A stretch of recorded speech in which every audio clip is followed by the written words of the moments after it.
umat Buddha itu selain dia harus taat azas membayar pajak, juga dia memikirkan bagaimana pengembangan mental spiritual agamanya. Nah, maka disediakan boleh, oke kamu kan mau bayar pajak nih. Nah, dari penghasilanmu, penghasilan brutomu, penghasilan kotormu, boleh kamu kurangi untuk disumbangkan ke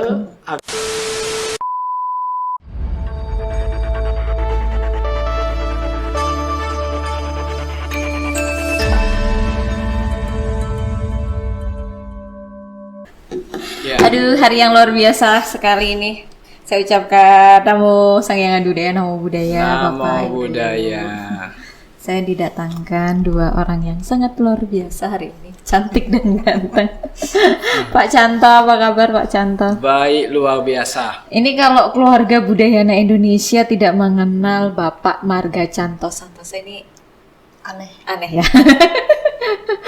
Ini orang terkenal. Iya, terkenal sekali. Selanjutnya juga ada. Ini siapanya, Pak? Ini sekretaris Yayasan Dana Paramita, Oh, Ibu Vera. Ibu Vera. Nah, ini juga sama saja sebenarnya. Kalau nggak tahu. Kalah terkenal dari Pak Canto. Oh, kalau terkenal dari Pak Canto, WBI juga ada. Jadi ada di mana-mana ini. Iya. Sama saja sebenarnya ada di mana-mana. Nah, Pak Canto, Cik Vera di hari yang luar biasa ini. Karena ini khusus hari ini kita ingin membahas sesuatu yang khusus yang dimiliki oleh keluarga Budayana Indonesia, yaitu Yayasan Dana Paramita Agama Buddha Indonesia. Lulus saya hafal. Mantap. Nah, tapi kan tidak semua orang itu tahu loh, Pak. Ya mungkin banyak yang udah tahu tentang YDPAB. Tapi ingin mendengar secara langsung ini. Bapak kan sebagai pendirinya ya? Iya. Salah satunya sebagai pelaku sejarah juga. Iya. YDP itu apa sih, Pak? Ya, oke. Baik, terima kasih Tia. Ya. Jadi seluruh umat beragama di Indonesia, terutama misalnya saudara kita umat Islam, mempunyai sumbangan wajib keagamaan yang namanya zakat. Begitu juga umat Kristen, Katolik, Hindu. Pada waktu itu tahun 2015 Dirjen Bimas Buddha diminta untuk coba menghimpun beberapa majelis yang ingin dibuat juga, didirikan juga seperti lembaga zakat tadi, lembaga yang menghimpun dana khusus untuk keagamaan, ya seperti itu.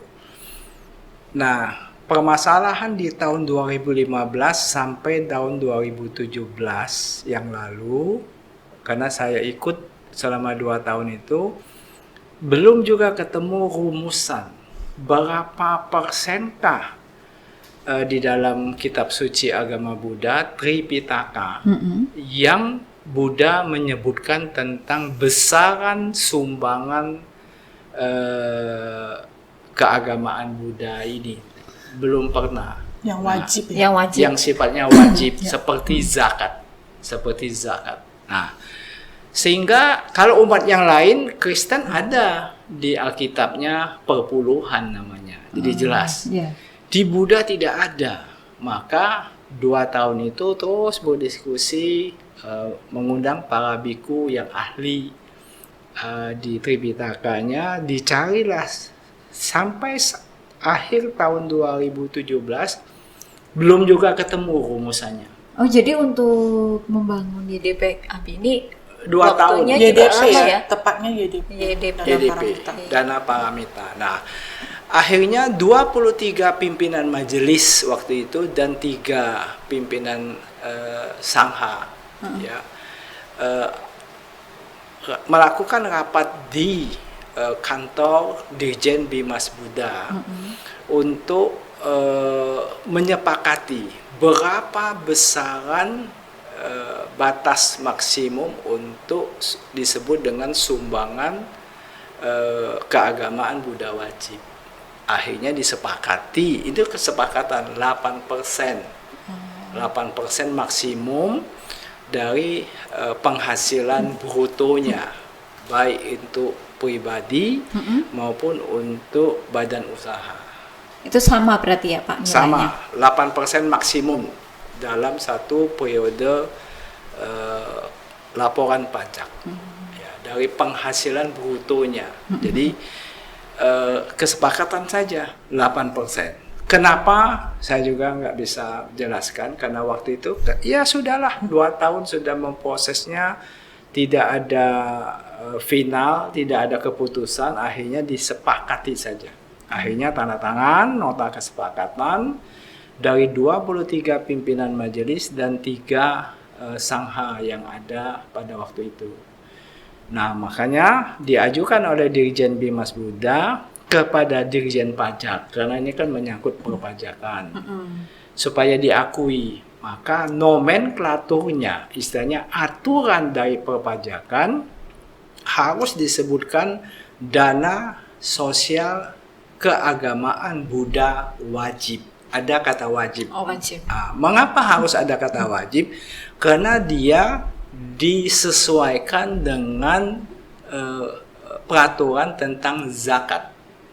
Disesuaikan peraturan tentang zakat. Jadi zakat itu kan adalah wajib untuk dibayarkan oleh saudara kita Yang beragama umat Muslim Islam. iya. Wajib. Nah, oleh karena dia akan menjadi pengurang penghasilannya, maka disediakan oleh pemerintah pokoknya yang dana keagamaan itu bersifat wajib. Jadi kata-kata wajib itu muncul yang similar dengan dana paramita. Jadi bagi umat Buddha penyebutannya bukan zakat, tetapi penyebutannya dana paramita. Nah, kemudian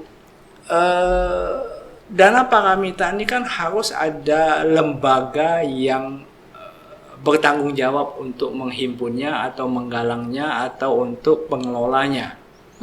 Nah, sesuai dengan peraturan keormasan, undang-undang keormasan di Indonesia, ada 2 bentuk organisasi yang ada. Satu namanya yang berbasis anggota, itu namanya perkumpulan. Seperti Majelis Budayana Indonesia, Wanita Buddhis Indonesia, itu namanya perkumpulan. Mengapa? Karena sesuai dengan undang-undang ormas di Indonesia itu, ini adalah berbasis anggota, ada anggotanya, maka disebut perkumpulan. Bagi organisasi yang atau kelembagaan yang tidak berbasis anggota, seperti yang ngurusi wihara, yang ngurusi penggalangan dana, seperti ini, aset lah istilahnya, aset manajemen, disebut yayasan. Bentuk organisasinya disebut badan hukumnya yayasan. Maka dana paramita bagi keluarga Budayana Indonesia waktu itu disepakati. Namanya, badan hukumnya adalah yayasan, sehingga namanya Yayasan Agama Buddha, Yayasan Dana Paramita Agama Buddha Indonesia. Nah, begitu. Nah, jadi siapa pendiri daripada Yayasan Dana Paramita Agama Buddha Indonesia atau disingkat dengan YDPAB? Siapa yang mendirikan ini? Saya lanjutkan sedikit, nanti Ibu Vera tambahin. Yang mendirikan adalah pimpinan-pimpinan organisasi yang tergabung dalam keluarga Budayana Indonesia. Jadi banyak juga ya Pak yang, yang mendirikan, yang melahirkan. Jadi yang bertanggung jawab lah istilahnya terhadap lahirnya Yayasan Dana Paramita Agama Buddha Indonesia ini. Antara lain Sangha Agung Indonesia, Majelis Budayana Indonesia, Ya Budi, Yayasan Agama Buddha Indonesia, kemudian badan otonom dari MBI seperti Wanita Buddhis Indonesia, Wulan Bahagia, CD, kemudian Sekber VMPBI atau Pemuda Budayana. Nah, inilah adalah pemegang-pemegang sahamnya yang mendirikan Yayasan Dana Paramita Agama Buddha Indonesia. Jadi, Yayasan Dana Paramita Agama Buddha Indonesia ini milik bersama, dilahirkan bersama-sama oleh Ini ya, Pak, organisasi yang tergabung di dalam keluarga yang menamakan dirinya Keluarga Budayana Indonesia. Nah, itulah yang melahirkannya. Jadi milik siapa? Ya milik organisasi milik organisasi Keluarga Budayana KBI, Indonesia, KBI. Itu sejarahnya. Jadi bukan hanya milik YDP sendiri, bukan ya, Pak ya. Hanya badan hukum. Bukan perseorangan juga untuk memiliki ini ya, Pak ya. Nah, jadi keberadaan YTBAB ini untuk siapa? Ya untuk yang melahirkan. Dipergunakan sebesar-besarnya, diprioritaskan untuk kepentingan pengembangan Buddha Dharma, khususnya untuk pengembangan Buddha Dharma di Keluarga Budayana Indonesia. Mengapa harus ini? Apakah eksklusif? Enggak juga. Enggak eksklusif. Enggak juga. Tetapi oleh karena siapa yang melahirkan, berarti pasti prioritasnya untuk ini dulu. Kepentingannya untuk organisasi-organisasi yang tergabung dalam Keluarga Budayana Indonesia. Ini dululah harus ini. Nah, jadi pemanfaatannya itu. Nah, kemudian saya akan cerita lagi, lanjutkan. Panjang ceritanya. Ya, panjang banget, Pak. Panjang, karena ini supaya jelas dan gamblang juga ya, Pak ya, orang juga tahu. Para pemirsa jadi tahu bahwa YTPAB ini bukan satu organisasi yang tersendiri, bukan. Berarti bukan milik Pak Canto ya? Bukan milik Vera, bukan milik Canto. Saya kira saya mau colek Pak Canto dengan Cipera ini. Ya, justru kan orang berpikirnya ini kan barang baru. Orang mesti tahu apa itu Dana Paramita Agama Buddha Indonesia. Benar-benar. Ya, jadi pada waktu awal karena saya, Vera, dan Weti ya, kami bertiga yang mencoba untuk mendesain terbentuknya waktu awal, kira-kira bentuknya seperti apa, cara kita bagaimana menggalang dana, karena waktu itu masih meraba-raba semua. Apa yang namanya Dana Paramita ini, makhluk apa, belum ada yang tahu. Dibentuk pertama adalah 5 organisasi yang namanya itu dari masing-masing organisasi, dari masing-masing majelis ada. Ya. Ada. Jadi waktu di luar itu, KBI gitu ya, Pak? Di luar KBI ada 5 awalnya. Berarti untuk YDPAB ini saat ini sudah resmi terdaftar di Badan Hukum ya, Ci ya? Aman ya? Berbadan hukum dan diaudit setiap tahun. Ya, jadi seperti yang Vera tadi katakan, Tia. Tapi jangan lupa juga pengurus di dalamnya Yayasan Dana Paramita Agama Buddha Indonesia ini sendiri bukan orang perorangan yang kita tunjuk ya Pak Canto yang tunjuk bukan.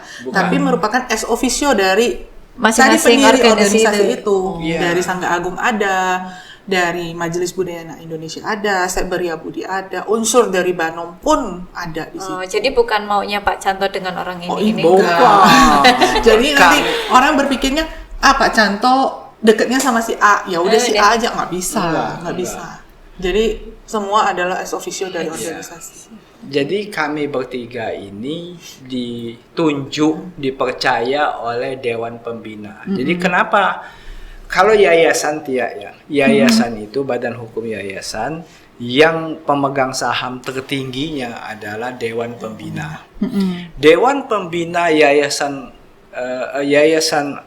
Dana Paramita Agama Buddha Indonesia atau YTPAB ini adalah terdiri dari unsur Sagin, ada 5 orang. Yang mana ex officio ketua umum Sagin adalah ketua Dewan Pembina. Oh, yang utama ya Pak yang ya? utama. Ya. Siapapun yang menjadi DPP Sagin pada waktu itu adalah menjadi Dewan Pembina Termasuk sekarang. termasuk sekarang ini. Nah, Berubah orangnya berubah. kalau berubah, misalnya mohon maaf, Bante Kema tidak lagi menjadi Ketua Umum Sagin, maka akan dirubah juga Ketua Dewan Pembinanya. Ketua Dewan Pembina. Kalau di perkumpulan yang lebih dominan atau selain pengurus adalah Dewan Pengawas. Tapi kalau di yayasan selain Dewan Pengawas yang mengawasi pengurus, adalah yang lebih dominan adalah Dewan Pembina. Ya, pemegang saham utama istilahnya. Nah, selain dari DPP Sagin, ada juga DPP MBI, yaitu Ketua Umum ex officio Ketua Umum MBI, yang dalam hal ini Pak Amin Untario. Beliau duduk sebagai anggota Dewan Pembina Yayasan Dana Paramita ABI. Ya. Kemudian ada juga di situ Ketua Umum Yabudi Romo Tony Sasana Surya. Dia duduk juga di situ sebagai anggota. Ya. Kemudian Dewan Pengawasnya disepakati bahwa siapapun menjadi bendahara dari organisasi juga, misalnya Ibu Linda Wati Rusli sebagai Ketua Dewan Pengawas YDP-ABI, karena beliau sebagai bendaharanya Yabudi. Kemudian Pak Tatang, beliau sebagai bendahara umum MBI. Kemudian ada Ibu Lucy Salim sebagai Ketua Banom WBI. Ada Pak Wahyudi sebagai Ketua CD. Ada Pak Sidi Ketua Sekber PMPBI. Jadi semua Dewan Pengawas dan Dewan Pembina mewakili pimpinan organisasi yang ada di Keluarga Budaya Indonesia. Jadi itu yang sistem ini yang dibentuk sehingga tidak tergantung kepada orang per orang. Tidak tergantung. Jadi siapapun yang memimpin, siapapun yang menjadi ketua umum, maka dia akan duduk di dalam kepengurusan itu ya Pak ya. Sehingga apa tujuannya? Supaya jangan ada merasa seseorang yang mempunyai powerful terhadap ini, tidak bisa. Berarti nggak bisa dikatakan ini milik saya. Nggak bisa. Kenapa harus diciptakan begitu? Seperti ini? Karena harus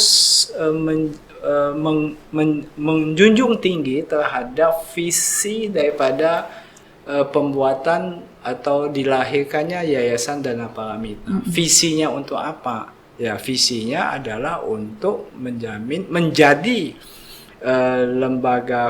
lembaga yang pengumpul dana yang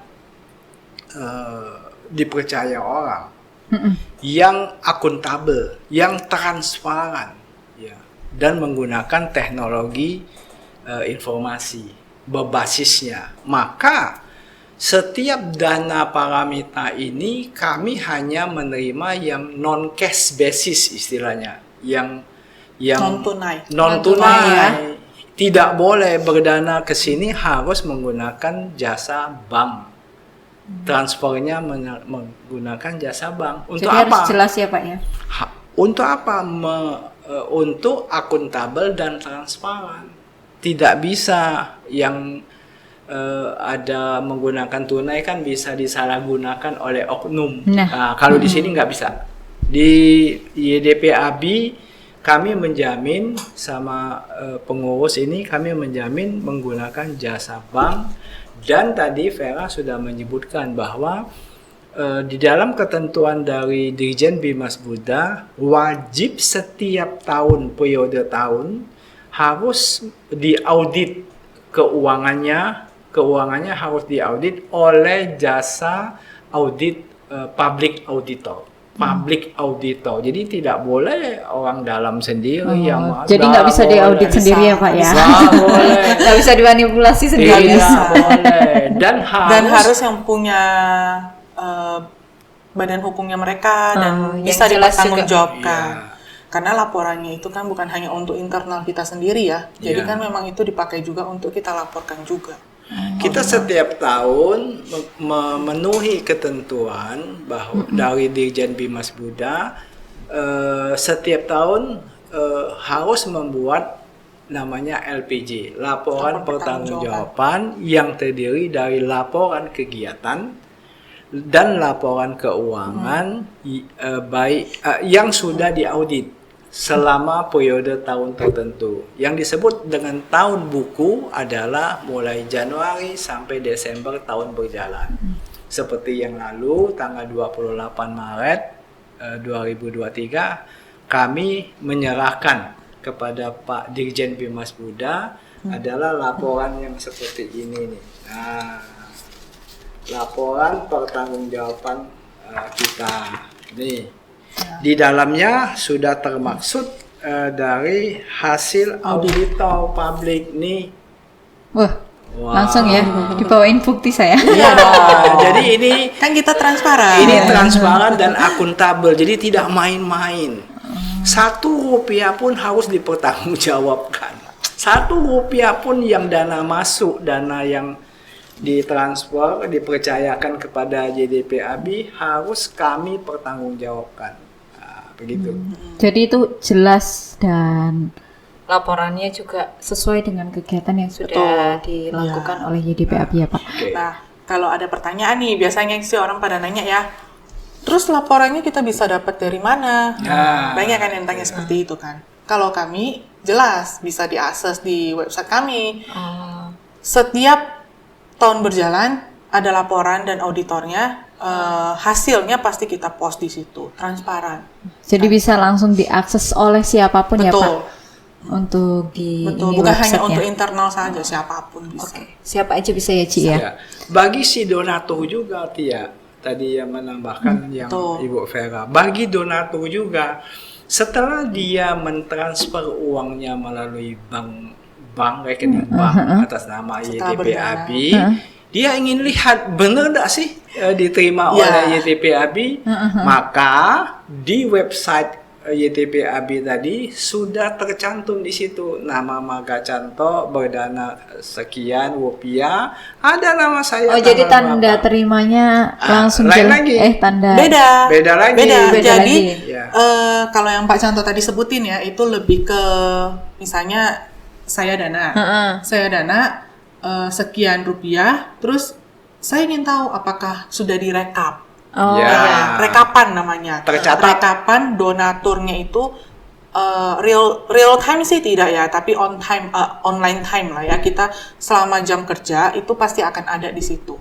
pasti terupdate di Pasti situ. terupdate di situ setelah kami konfirmasi ke mutasi bank. Karena kan sering ya kita sendiri, jangankan orang menganggap lembaga-lembaga seperti ini bisa menipu, tapi orang pun bisa menipu lembaga seperti kita ini. Kadang ada orang sudah menurutnya sudah berdana, Udah transfer sudah nih. transfer, tapi dananya belum masuk ke kita. Terus tiba-tiba minta balik uangnya. Nah, itu sering beberapa kali terjadi. Nah, ini yang ada seperti itu juga. Nah, itu yang membuat kita lebih hati-hati. Dana yang masuk harus kita konfirmasi dulu, baru kita masukkan ke web, karena kan harus dipertanggungjawabkan. Kurang 1 nol aja itu kan udah masalah. Yes. Ya dong Ci, 100 juta kalau kurang nolnya 1 saya Jauh. Iya, terus dipertanyakan kemana duitnya. Itu untuk menunjukkan azas transparan. ya benar. Kemudian tadi dia kan sudah nanya juga untuk menunjukkan azas akuntabel.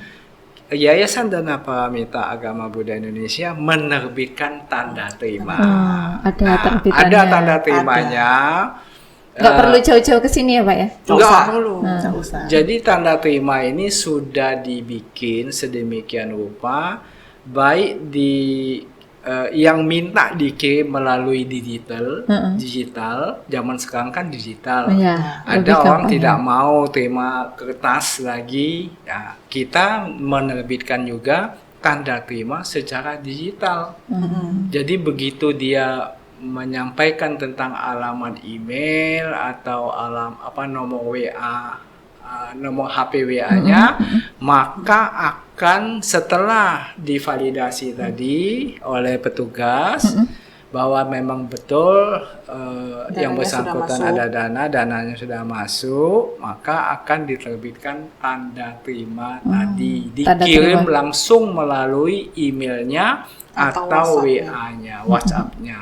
Tapi kalau mau yang fisik juga bisa. Mau diminta kirim melalui jasa pengiriman seperti pos atau pengiriman yang lain Ya, bisa. Oh, Bisa. bisa dibantu juga ya, Cik, Bisa ya. Jadi dibantu. tidak hanya mengandalkan Betul. digital saja ya. Ya, jadi kita memang ada 2 jenis tanda terima digital dan tanda terima tanda tangan basah. Oh, jadi tergantung permintaan dari Betul, Permintaan. karena kan ada memang beberapa orang yang memang saya maunya lebih bukti fisik ya. Nah, daripada- itu kita kasih. Karena kalau pelaporan SPT ya ini balik kepada Ke SPT. pemanfaatan untuk yang penghasilan, pengurangan pajak penghasilannya itu. Nah, sekarang ini kan dari Dirjen Pajak menggunakan sistem laporan yang namanya digital itu, Ya, tapi e-form atau e-filing ya. e-filing. e-filing. Nah, e-filing kan tidak bisa dilampirkan secara fisik. Harus Kertas harus secara digital. Nah, maka tanda terima tadi yang digital untuk menjadi lampiran yang e-filing Filing tadi. Itu makanya cepat-cepat kita bikin jasa seperti ini supaya tidak menyusahkan bagi wajib pajak yang ingin menyampaikan SPT tahunannya. Jadi nggak ada ruginya untuk orang-orang yang sudah berdana di Betul. YDPAP ya Pak, udah jelas nanti akan ada tanda terimanya dan itu juga bisa dilaporkan sebagai kalau misalkan dia mau mengurangi Pengen pajaknya atau untuk apa pengurangan gitu pajak, ya. betul. Nah, oke. Tadi sudah di ujung-ujungi ya tentang pajak ya. Benar-benar Pak.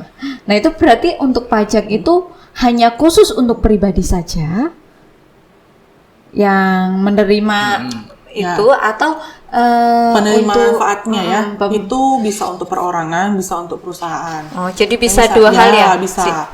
Jadi pribadi ya, perorangan gitu. Kalau yang perusahaan, secara perusahaan dihitungannya penghasilan bruto dari perusahaannya itu. Ya. Jadi tidak terbatas hanya untuk perorangan. Dan juga hanya maksimal 8% itu. Oh, tidak bisa lebih dari itu. Bisa. Pokoknya Jadi misalnya sesuai kalau dengan ketentuan hukumnya tapi begitu kalau ya. misalnya dia mau berdana, misalnya sudah lebih dari 10%, tapi tetap yang dikurangin ya tetap 8% itu, 2%-nya tidak bisa dikurangin gitu. Ya.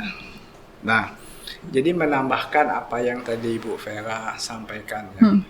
Mengapa pemerintah memberikan kemudahan untuk bagi wajib pajak yang beragama Buddha. Jadi wajib pajak yang beragama Buddha. Kita warga negara Republik Indonesia yang berpenghasilan menjadi objek pajak. Artinya kita wajib bayar pajak. Karena kita punya penghasilan sebagai warga negara Republik Indonesia. Ya benar. Nah, bagi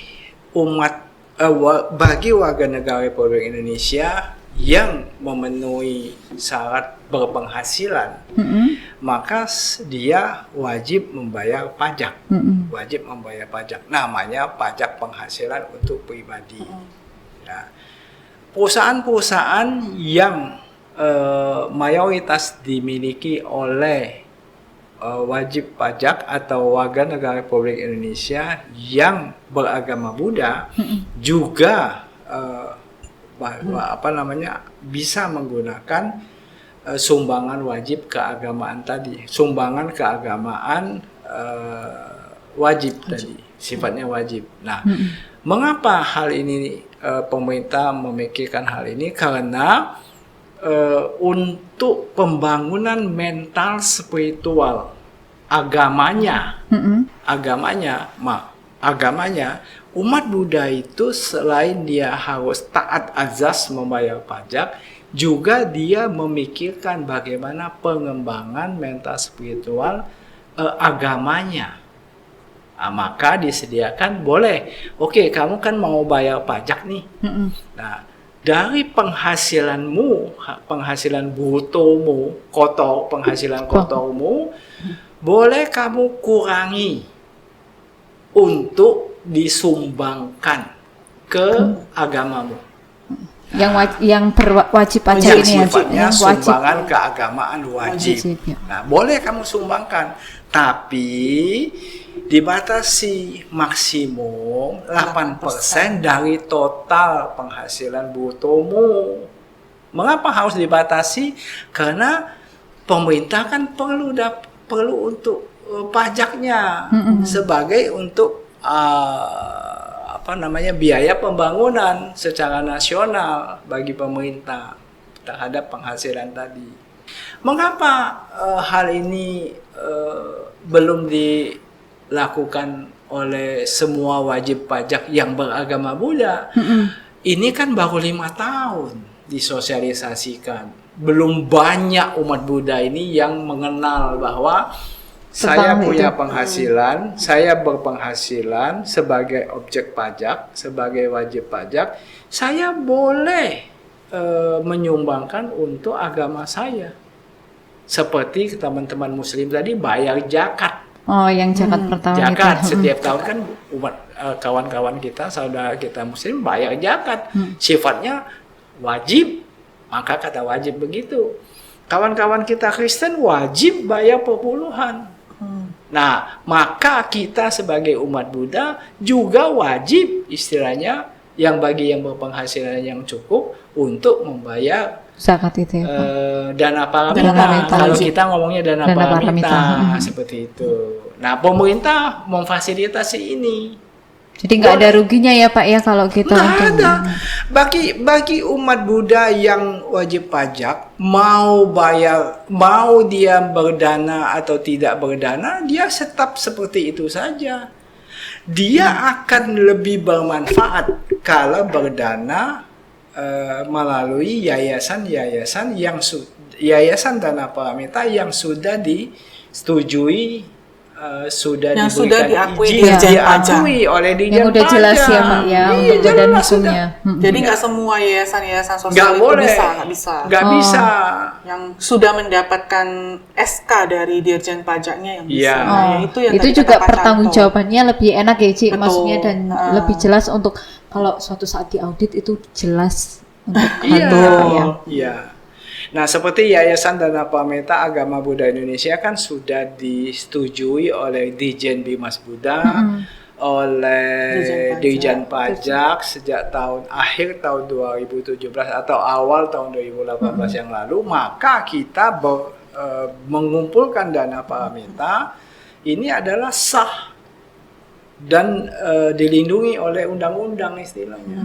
Ya. Jadi lebih jelas dan Karena di dalamnya itu bagi yang menggunakan dana paramita untuk pemotong pajak penghasilan, di dalamnya maksimum 8% itu uang pemerintah loh itu. Harusnya pemerintah menerima pajaknya secara utuh 100%, tapi itu dikurangi tetapi kan ya Pak? boleh katanya kamu sumbangkan untuk agamamu, kepentingan agamamu, pembangunan agamamu, mau bangun wihara, mau renovasi wihara, mau memberikan beasiswa, mau untuk kesehatan dan lain-lain. Ada 7 bidang yang diizinkan. Ya, bidang diizinkan oleh pemerintah. Ini pemerintah. Karena ada uang pemerintah, maka kita sebagai pengurus harus hati-hati sekali. Azasnya tadi transparan dan akuntabel, tidak boleh ini uang pemerintah kok. Ya, soalnya sekarang lagi ngomongin pajak agak ngeri Pak. Iya, betul. Memang agak ngeri dan agak sensitif begitu. Dan Ya, kadang kalau untuk pengurangan pajak itu kan sebenarnya salah satu benefit lah ya. Iya. Yang diperoleh dengan Anda berdana melalui Yayasan Dana Paramita Agama Buddha Indonesia. karena kan kadang ada yang merasa tidak perlulah takut ini Pak. ada yang merasa takut, oh nanti jadi ketahuan berapa aset yang saya miliki. Ada kan yang seperti itu. Sedangkan YDPAB apakah mengurusi sampai Enggak, sekarang enggak ya? Semua tetap rahasia dan terpercaya ya istilah. Iya. Kayak misalnya Tia mau berdana buat kita. Heeh. Kami tidak berhak untuk meminta buku rekening atau tabungan Anda. Nggak bisa. Jadi, ya tugasnya kami di Dana Paramita adalah memberikan tanda terima. Nah, disitulah di tanda terima itu hanya memang tercantum NPWP, nomor NPWP dari si pendana itu.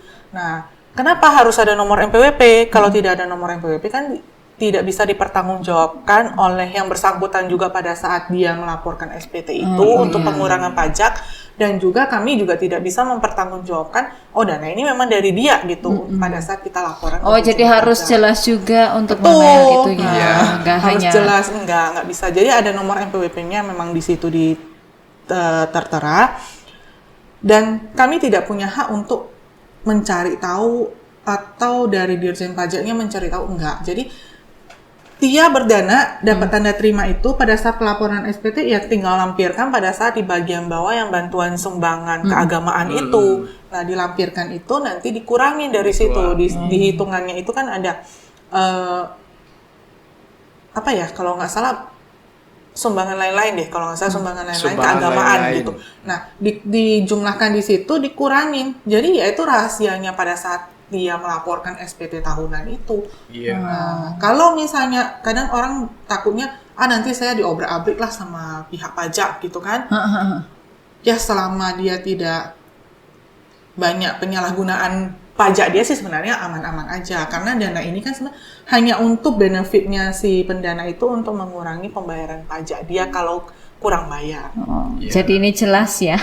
Ya, jadi itu faktor penguangnya adalah di kolom setelah penghasilan bruto. Jadi kalau SPT itu untuk pribadi maupun untuk badan itu biasanya barisnya itu di bawah baris yang di atas. Artinya kalau konsultan pajak atau bagian accounting satu perusahaan, kalau ada yang terbiasa untuk melaporkan SPT-nya tahunan, dia ngerti di mana, di lembar kedua di bagian atas. Jadi dana paramita ini atau zakat ini sebagai faktor pengurang. Faktor pengurang itu untuk menentukan penghasilan neto.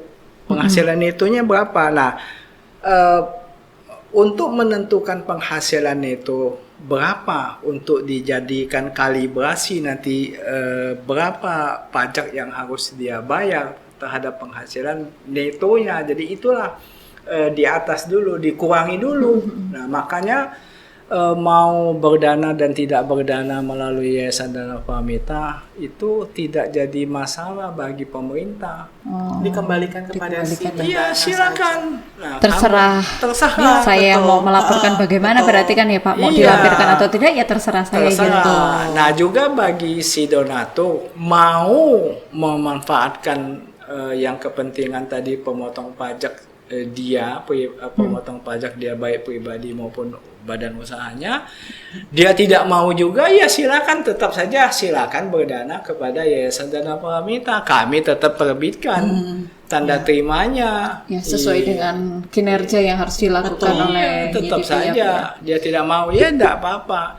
Namun jangan lupa tetap berdana. Karena bagi umat Buddha ada juga di dalam sutta kan, bahwa Buddha itu pernah menyampaikan tentang manfaat berdana bagi umat Buddha itu sendiri. Jadi kalau yang saya pribadi memaknainya, berdana itu atau berdana paramita itu adalah pembuka pintu rezeki bagi kita. Nah, itu dalam tuh pembuka pintu rezeki. Ini bagi yang sadar-sadar, jangan lupa. Iya, bagi yang sudah sadar, ayolah berdana. Tapi jangan lupa tetap berdana ke Yayasan Dana Paramita Agama Buddha Indonesia.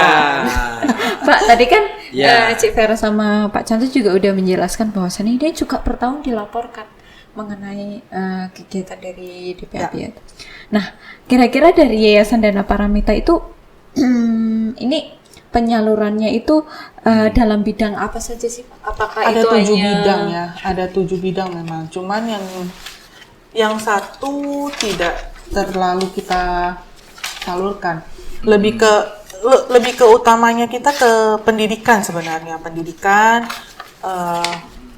bidang keagamaan, pendidikan, kesehatan, sama sosial kemasyarakatan. Seni bidang budaya juga ada, pemberdayaan ekonomi ada, lingkungan hidup yang masih belum. Kita lebih fokus ke pendidikan sama keagamaan sih. Oh, jadi untuk Ada 7 bidang ya, yang memang yang sudah digariskan dari pemerintah. Ada 7 bidang. yang harus dijalankan. Yang bukan harus dijalankan lah. 3 bidang inilah yang boleh disalurkan melalui dana yang berasal dari Yayasan Dana Berarti Paramita. kalau di luar 7 hal kepentingan ini tidak ya? Tidak. Ya, tidak. Misalnya orang ngumpulin dana untuk mendirikan kasino. Nggak boleh. Jangan. Iya, tapi kalau untuk mendirikan wihara, renovasi wihara, itu masuk ke bidang keagamaan. Iya, itu maksudnya. Itu bidang penyalurannya. Penyalurannya seperti itu, sesuai dengan 7 hal ini tadi. Betul. Nah, pasti kan bertanya dong 7 hal itu apa? Bidang keagamaan 1, pendidikan, kesehatan, seni budaya, terus sosial kemasyarakatan, pemberdayaan ekonomi umat, dan lingkungan hidup. 7 hal itu. 7 pilar itu. Kalau kita mau masuk ke 7 pilar itu, ada syaratnya nggak sih Pak? Kalau misalnya saya mungkin dari daerah mana nih ingin mengajukan bantuan pendanaan ke YDPAB. Apakah itu ada syarat tertentu? Apa harus mengajukan surat dulu? Harus iya dong. melalui? Apakah itu bisa langsung ke YDPAB-nya atau harus melalui 7 organisasi tadi yang terlibat di dalam hal itu? Langsung ke Dana Paramita. Cuma memang syaratnya ya harus ada dong, harus ada rencana anggarannya, harus ada surat permohonannya, ada proposalnya. Kalau nggak ada, kami mau menggalang dana berdasarkan apa? Kan nggak bisa semata-mata dari daerah A datang satu orang, saya mau galang untuk wihara, saya butuh anggaran 100 juta. 100 jutanya itu mau untuk apa? Kan kita mesti jelas dong. Yang nggak serta-merta kita langsung 100 juta itu kita galang, enggak. Jadi memang ada syarat-syarat yang harus dipenuhi juga. Seperti misalnya renovasi wihara, ya dia harus ada surat permohonan penggalangan dananya atau permohonan bantuannya. Terus kemudian dia harus ada rencana anggaran belanjanya. Butuhnya berapa gitu ya? Betul, butuhnya berapa, apa saja yang dia renovasi. Nah, kemudian plan site-nya juga harus ada. Jadi nggak serta-merta cuma asal-asalan gitu. Dan di dalam suratnya itu dan proposalnya itu juga harus diketahui oleh Sangga atau MBI setempat. Itu syarat yang utama. Karena kalau enggak kami juga di Dana Paramita bagaimana pertanggungjawabannya kepada umat yang berdana gitu. Oh, seperti tadi Bapak jelaskan ya, prioritasnya adalah 7 pendiri tadi, makanya harus melalui organisasi di dalam keluarga budaya. Keluarga budaya Indonesia. Maka siapa yang membutuhkan ini harus seperti yang Bu Vera katakan tadi, ada proposal tertulis, semuanya harus tertulis. Ya walaupun kadang-kadang ya memang kita juga harus melihat juga ya kondisinya bagaimana. Tetangga terdekat misalnya butuh bantuan ya kita sebagai tuan rumah kadang-kadang juga bantu. Ada lah. Cuma memang prioritas utamanya lebih ke internal KBI lah ya. Jadi didirikan oleh organisasi KBI dan peruntukannya juga oleh untuk memenuhi program kerja di dalam organisasi KBI dan kebutuhan KBI. Kenapa? Misalnya dari Wanita Buddhis Indonesia butuh ada program untuk yang tidak menyimpang dari 7 pembidangan tadi ya. Pokoknya penyalurannya harus ke 7 itu. Siapa yang akan menggalang dananya terserah.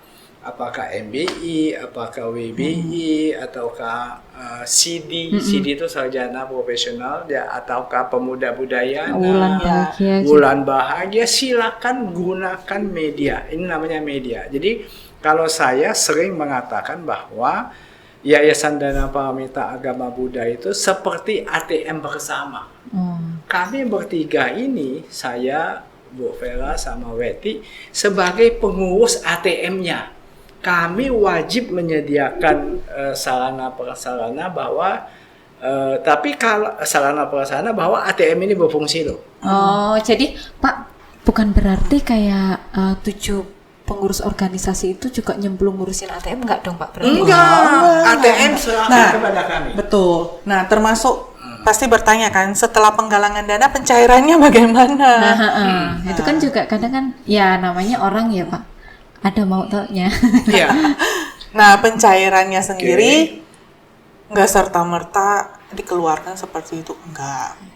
Kalau misalnya contohnya kalau bidang pendidikan, beasiswa yang kami biayain itu berdasarkan memang permohonan dari si anak. Jadi misalnya ada permohonan untuk pembayaran, nah kami keluarkan berdasarkan itu. Termasuk kalau misalnya tadi dibilang permohonan penggalangan dari satu tempat ya misalnya. Mereka mau mencairkan dana yang sudah terkumpul, serta-merta nggak bisa, karena kita juga harus mempertanggungjawabkan kan berdasarkan apa kita mengeluarkan dana itu. Jadi jelas mereka harus membuat suatu memo juga, mereka membutuhkan dana untuk mengeluarkan dana ini. Ya. Terus ini Pak, kan tadi kan ada 7 hal. Pasti kan orang mengajukan proposal itu ada nominal. Misal saya di wihara saya pembangunan membutuhkan dana 100 juta sekian. Itu kan pasti YDPAB selanjutnya akan memproses dan membuka penggalangan dana. Ketika membuka penggalangan dana tersebut, apakah itu dibatasi? Atau ketika target sudah terkumpul, sudah cukup, atau menggunakan target yang sudah misal itu targetnya lama, kapan aja yang penting batas waktunya maksudnya. Ada batas waktunya atau enggak? Kalau misalnya sebelum batas waktu ternyata sudah terkumpul dan itu ada lebih, itu bagaimana? Batas waktu ada, batas waktu ada, target penggalangan dana juga ada. Kalau sudah terpenuhi ya tutup. Jadi tidak serta-merta kita misalnya 2 kan, misalnya tadi kan batas waktu dan target. Target sudah mencapai targetnya, terus tapi batas waktunya masih lama nih. Masih lanjut nggak gitu loh Pak? Masih lanjut nggak? Nah, kita tanyakan lagi kepada pihak yang bersangkutan, kita stop ya karena dananya sudah cukup. Sementara batas waktunya masih ada. Nah, menurut mereka, oh ya dananya sudah cukup, ya kita tutup. Jadi nggak ditungguin sampai ke batas akhirnya, bisa kadang-kadang mungkin bisa dananya lebih gitu. Karena mesin ATM tadi melayani semua menu, melayani semua kepentingan organisasi yang ada di Keluarga Budaya Indonesia. Jadi artinya kita tidak bisa ini stop dulu ya karena ada yang ini minta, nggak bisa. Tetap berarti walaupun di bulan itu ada 3 bidang ada 3 program, 5 program, hayo hajar ya Pak. Hajar terus karena kita pengurus YDPAB ini kan fungsinya hanya menyediakan saja. Silakan. Nah, terhadap dana yang terkumpul, kalau tadi kan Tia ngomong, kalau ada lebih gimana? Serahkan semuanya. Mesin ATM itu berapapun yang dana terkumpul, kami menyerahkan kepada pihak yang mengusulkan proposal. Jadi proposalnya 100, dananya terkumpul 125 juta, serahkan 125 juta, silakan, itu haknya kan. Jadi bukan berarti potong terus. Tidak ada potong. Enggak ada. Emang kita ini jasa gitu, potong-potong. 1 rupiah pun tidak ada. Jadi 1 rupiah pun kami tidak, pengurus tidak akan memotong dana yang terkumpul. Kecuali dari pihak yang mengusulkan penggalangan dana itu, ya dana kami secukupnya 100 juta. Nah, nanti misal yang 25 juta bagaimana? Kalau mereka mau alihkan ke yang lainnya silakan. Tapi bukan di kami. Kami tidak punya hak untuk itu. Oh, berarti berdasarkan kesepakatan bersama dengan. Iya, misalnya begini, yang mengajukan proposal merasakan dia sudah terbantu, sudah 100 juta kebutuhan renovasi, katakan wihara. Oh, dia sudah terkumpul 125 juta. dia merasa bahwa sudah terbantu. Nih ada sisa 5 juta nih, saya mau danakan saja kepada Yayasan Dana Paramita untuk kepentingan yang lain. Silakan, mau digunakan untuk apa? Silakan. Nah, itu kami terima sebagai dana paramita dari yang Bersangkutan. Dan itu kita juga tidak motong. larinya tetap ke dana paramita ya Pak? Harus ke dana paramita. Betul. Nanti Nah, disalurkannya untuk yang lain nanti. yang lain. Misalnya begini Tia, tiba-tiba ada keluarga daripada satu wanita yang mengalami kecelakaan. Nah, ini yang Ya, mendadak ini penting banget ini. kan? Mendadak nih. Nggak bisa ditunda. Mendadak. Si pengurus MBI bersangkutan minta bantuan penggalangan dana untuk nolongi si keluarganya wanita yang mengalami kecelakaan, perlu masuk UGD, perlu uang penjaminan. Kan kalau masuk rumah sakit itu perlu ada jaminan. Nah, tidak mungkin kita kalau setelah menerima proposal itu nanti tunggu ya, kami kumpulkan dulu dananya. Oh ya. Ya. Lebih ke dana cadangan lah sebenarnya. Masalah orang itu kan bisa misalnya harus segera dilakukan tindakan, tidak dilakukan tindakan akan jadi masalah kan.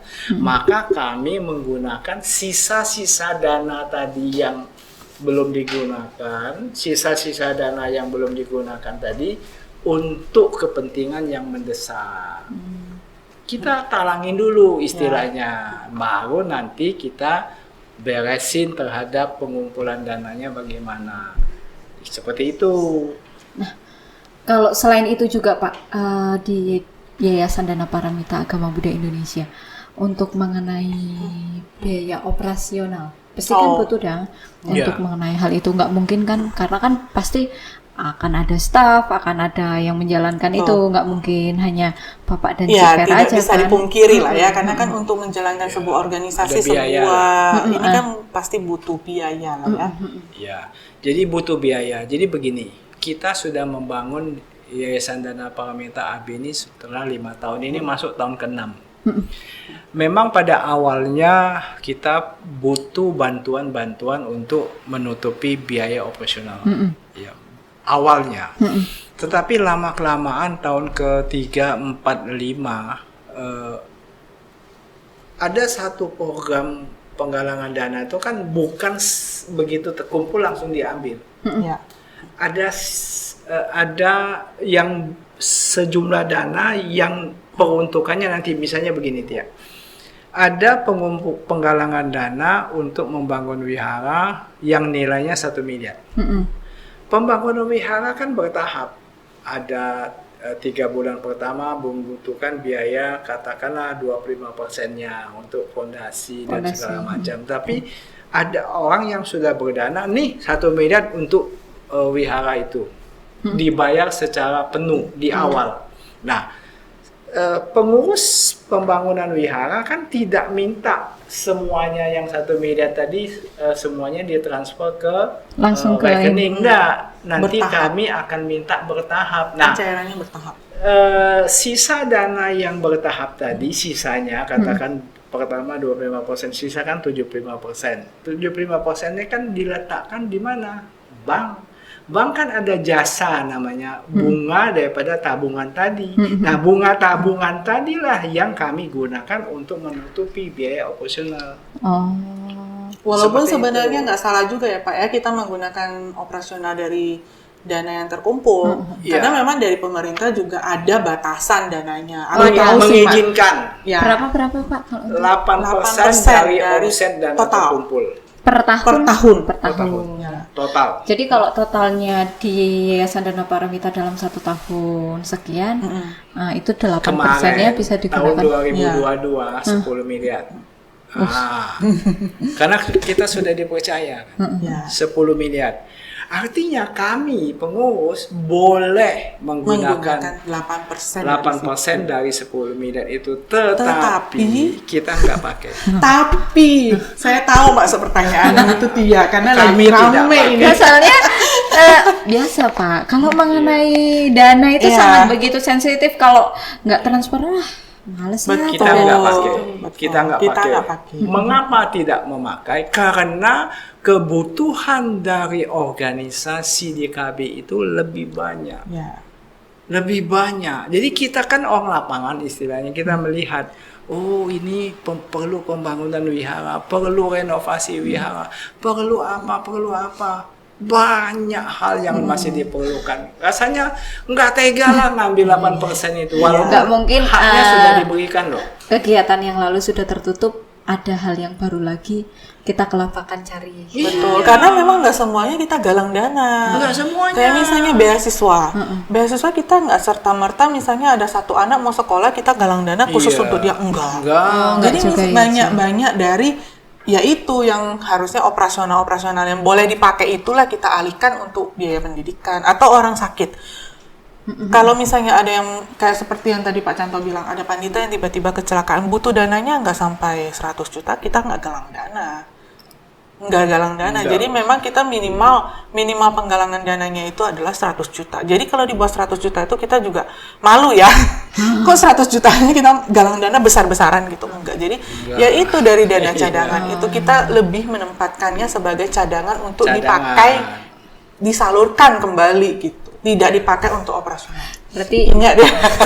Berarti Dan belum juga- tentu ya Pak, kalau saya masuk di YDP itu saya dapat komisi belum? Oh, tidak ada komisi. Atau saya jadi karyawannya karena saya setiap pencapaian dana itu selalu goal. Enggak Ya Pak. Oh, Nggak ada. ya Kita udahlah, tidak nggak ada jadi. yang namanya komisi-komisi kayak gitu. Iya, nggak pakai komisi-komisian. Aku juga. Ya, nggak Itu pakai. kan pertanggungjawaban kita terhadap umat dan juga itu dana loh. Iya sih. Karmanya buruk dia. Apalagi sekarang karma dibayar kontan Pak. Cicilan. Kalau karma dibayar cicilan juga berat. Nah, jadi begini ya, ini sudah penghujung dah. Iya, Ya, oke. Oleh karena begini, ada satu hal yang belum dipahami oleh pimpinan organisasi di Keluarga Budayana Indonesia. Ada satu hal yang mungkin kesempatan yang baik ini kami di pengurus ini ingin juga menyadarkan atau menghimbau lah bahwa Yayasan Dana Paramita Agama Buddha ini dilahirkan, didirikan oleh pimpinan organisasi di dalam KBI. Maka silakan dimanfaatkan kesempatan ini, dimanfaatkan sebesar-besarnya untuk pembangunan Buddha Dharma di Keluarga Budayana Indonesia. Apakah untuk memenuhi biaya-biaya melaksanakan program dari Majelis Majelis Budayana Indonesia, oleh Banom, Oleh siapapun yang dalam hal ini silakan pergunakan manfaat yang sudah disediakan oleh pemerintah dan disediakan oleh Yayasan Dana Paramita. Manfaatkan. Maksudnya bagaimana? Misalnya MBI dalam waktu terakhir ini, MBI dalam rangka ulang tahunnya ke-68 ingin memberikan tanda kasih kepada para panditanya yang ada di seluruh Indonesia. Sejumlah 1.200 lebih lah pandita. MBI dalam rangka ulang tahunnya dia ingin memberikan tanda kasih kepada semua pandita yang sudah Seluruh Indonesia. seluruh Indonesia. Ya. Nah, tanda kasih ini kan perlu biaya. Nah, MBI bagaimana mendapatkan untuk biayanya? MBI menggunakan media jasa daripada Yayasan Dana Paramita untuk penggalangan dana. Maka kami pengurus ya silakan menyediakan saja. Silakan pakai. Kita akan usahakan untuk menggalang dana sesuai dengan target. Berapa targetnya? Oke, sekian. Oke, kita. Nah, seluruh dana yang terkumpul nantinya sampai batas waktunya akan kita serahkan kepada MBI untuk memberikan tanda kasihnya kepada si pandita tadi. Silakan. Yayasan Dana Paramita mungut enggak uang dari sana? Enggak. 1 rupiah pun saya ngomong enggak. Nah, begitu juga WBI. WBI juga akan mengadakan program apa, kerjanya kan perlu dana. Silakan WBI, Wulan Bahagia, CD, Pemuda Budayana, silakan pakai. Tapi sifatnya jangan untuk konsumtif. Ya. Lebih ke pengembangan budaya. Lebih pengembangan daripada mental spiritual bagi umat Buddha. Kemanfaatannya itu ada terwujud, misalnya renovasi wihara kan untuk apa? Kenyamanan daripada umat Buddha dalam melakukan puja bakti. Ada wiharanya tidak kebocoran misalnya ya. Anak-anak yang tidak mampu untuk melanjutkan sekolah atau kuliahnya ya kita bantu. Bagi yang sakit, yang tidak punya persediaan uang yang cukup untuk berobat, kita bantu semuanya, seperti itulah ya. Jadi tetapi harus ada tadi persetujuan dari pihak MBI setempat dan diketahui oleh Sangga Agung yang ada di wilayah tersebut. Sektor masing-masing. Ya, supaya apa? Supaya ini kita jamin bahwa dana ini peruntukannya untuk umat Buddha, keluarga Budayana Indonesia. Dikhususkan ke sana dululah prioritasnya. Karena dananya terbatas. Kalau tak terbatas ya lain hal. Iya, siapapun boleh istilahnya. Betul. Kan. Ya. Nah, Berarti untuk begitulah. progres berikutnya ini adalah Pandita ya untuk Ya, ulang Ini tahun MBI. ulang tahun MBI ke-68 dengan program Tanda Kasih Pandita. Ya. Pak, ada satu pertanyaan. Paramita ini apakah hanya satu-satu saja atau seperti yang lainnya? Maksudnya kayak pendiri-pendiri tadi, MBI itu kan ada cabangnya, WPI ada cabangnya. Maksudnya nggak hanya pusat saja. Apakah YDPAB itu juga ada cabangnya? Oh Ada. ya, ada. Ada ya Pak ya? Sementara ini baru ada 2 cabang ya atau pengumpul dana, yaitu di Sumatera Utara dan di DKI Jakarta. Nah, kemanfaatnya tuh maksudnya untuk apa cabang ini? Supaya kawan-kawan kita di cabang MBI tersebut atau WBI tersebut silakan memanfaatkan media yang sudah kami sediakan untuk sebesar-besarnya kepentingan umat Buddha yang ada di sana. Oke. Ya. Ini akan kita bahas lanjutan ya Ya. di pertemuan suatu saat nanti ya Pak. Semoga ada karma baik. Karena nggak terasa Pak, ternyata Ya. membahas hal ini tadi sudah terlewati dalam waktu 1 jam Pak.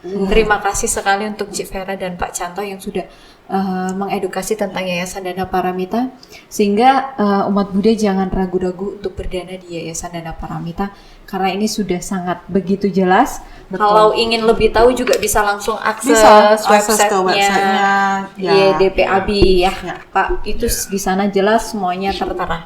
Websitenya bukan YDPAB ya, Apa? tapi Websitenya apa, Cik? danaparamita.org.id. Nah, ini nanti dicatat.